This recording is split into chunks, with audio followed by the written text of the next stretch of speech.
The Diocese of Christchurch is home to a thriving and active Catholic community, which is not surprising considering the diversity and history of this stunning region of Aotearoa. Today we are in Christchurch at St Mary's Pro-Cathedral on Manchester Street. Come and see why this is such a unique experience for pilgrims.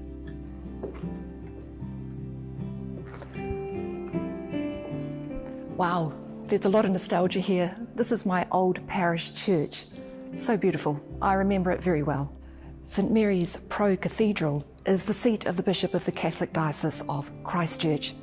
Established in 1889, it has been a cornerstone of the Catholic community ever since.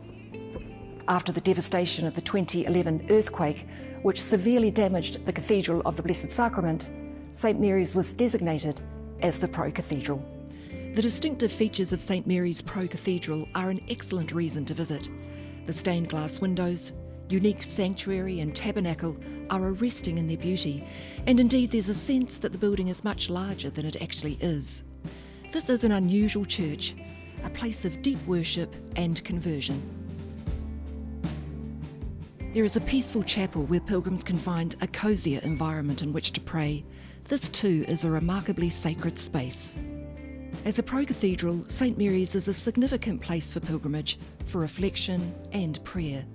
Come and experience the warmth and beauty of this iconic church in Christchurch as a pilgrim of hope. The red brick and Our Lady herself awaits you with a warm welcome.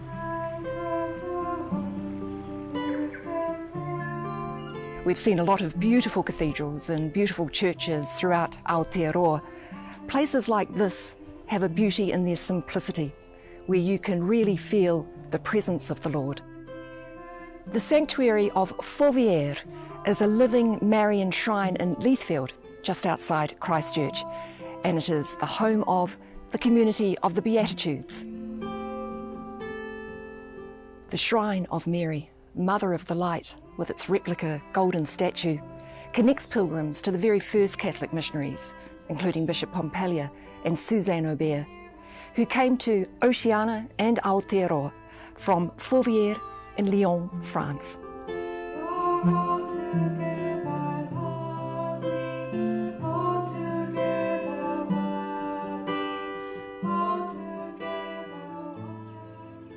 There are two further shrines here at Leithfield.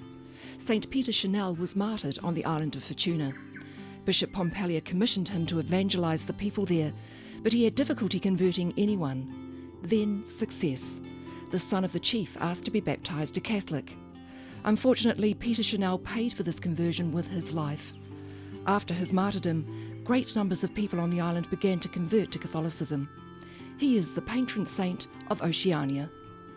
Mary Hohepa, the venerable Suzanne Aubert, made her famous medicine in her red shed in Miani in Hawke's Bay, and the community has recreated it here. It is a wonderful space in which to spend time with Mother Aubert. This unique community live a life of prayer, service and hospitality. The community of the Beatitudes, an ecclesial family of consecrated life, has made this place their home since 1994.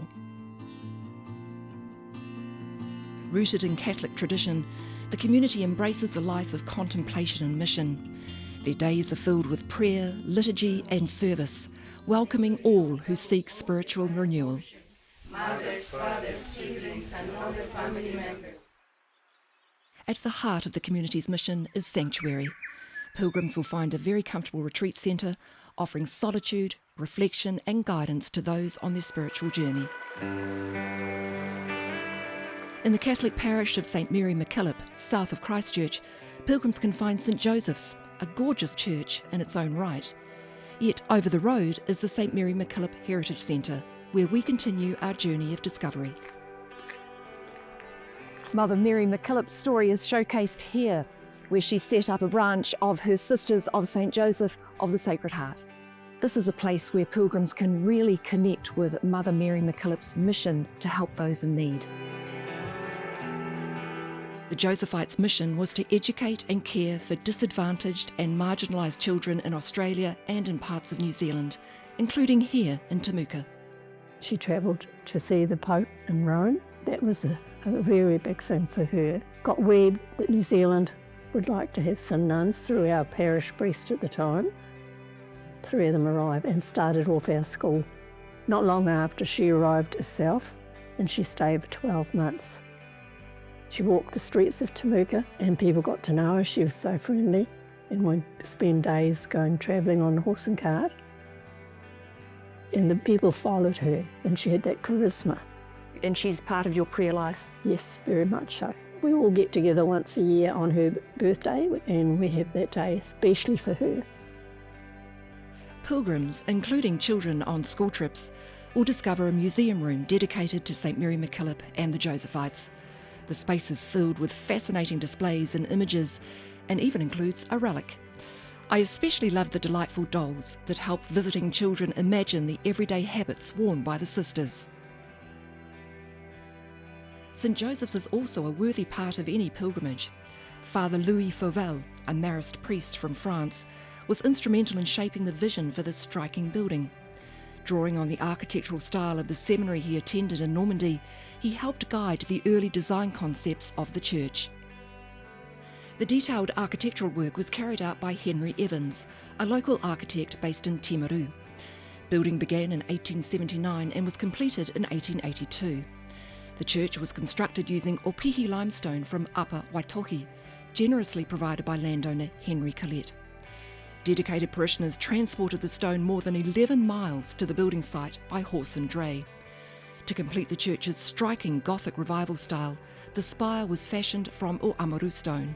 Gorgeous stone. Tell me where it was sourced? It was sourced from a local quarry just a little bit west here of Temuka.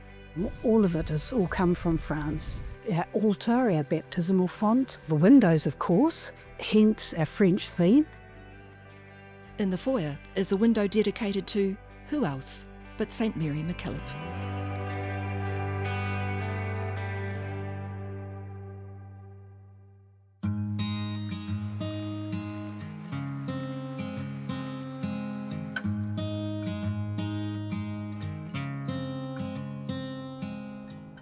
Nestled in the heart of Akaroa, St Patrick's Catholic Church stands as a quiet sentinel of faith and history.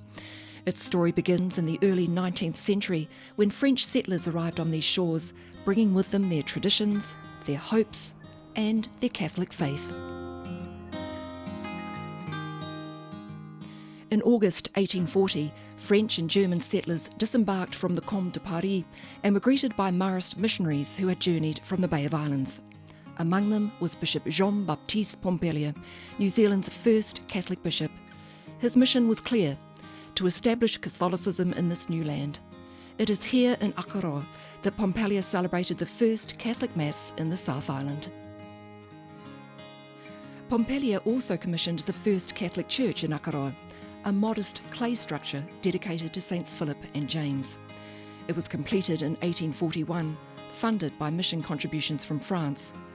But as the settlement grew, so did the need for a larger place of worship. By 1865, St Patrick's Catholic Church was opened, marking a new chapter for the faithful in Akaroa. Though the original clay church has long disappeared, the spirit of those early missionaries remains, woven into the very fabric of this town. Pilgrims can head towards the aptly named Rue Pompallier, where a steep road leads up to a French cemetery that was established and consecrated by Pompallier himself. Today, St Patrick stands as more than just a building. It is a testament to resilience, devotion, and the enduring legacy of Bishop Pompallier and the settlers who shaped Akaroa's Catholic heritage.